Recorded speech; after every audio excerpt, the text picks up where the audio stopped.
There are some people who are incapable of remaining indifferent in the faces of the suffering of others, even more so in the face of one of the worst ethnic cleansings of our century, the persecution of the Christians in the Middle East.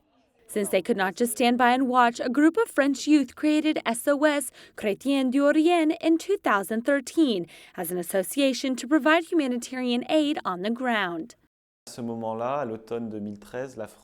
that time, in the fall of 2013, France wanted to bomb Syria. At the same time, there were many young people who went to wage jihad in Syria and Iraq by joining the Islamic State. We thought it was a shame that the image of France was on the one side formed by the bombs and on the other by the jihadists. There was also a Christian village, Malaula, which had been taken over by Al-Qaeda, and we thought of going to Syria to celebrate Christmas with those Christians who fled from Malaula to Damascus. Thus, our association was born. The Syrian army retook Malaula in April of 2014. Little by little, many of the Christians returned there, and the NGO has not abandoned them to their dire fate. Now this means helping them rebuild their city. Je participe à la reconstruction de maisons, essentiellement ces jours-ci à la reconstruction de la maison de Aboutoni. The majority of the members of the association are young volunteers like this one. SOS Chrétiens d'Orient runs 4 permanent missions in Syria, Iraq, Lebanon, and Jordan, and 3 other specific projects in Egypt, Palestine, and Pakistan.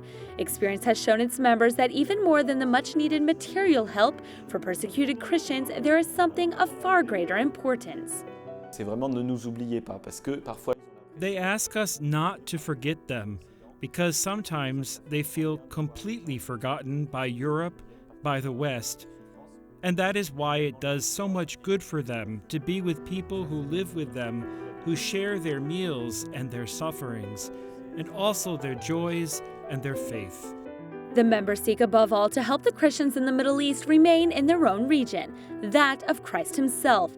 That is why they undertake jobs such as these. They clean the Islamic State graffiti from the walls of the city of Qaraqosh, a Christian city in Iraq, which was liberated only 3 months ago. They also try to bring a little Christmas spirit to a children's hospital in Aleppo, Syria, or they work to rebuild a school. They also work to help those forced to flee from their homelands as refugees. For example, they bring food to Christian refugee families in Lebanon. They have helped some 10,000 families in the places where they operate, and in all this time, never have they heard any of their victims express a desire for revenge.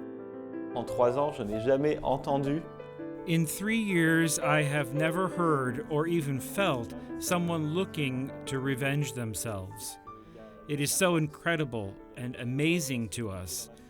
They have such inner strength and the support of their faith.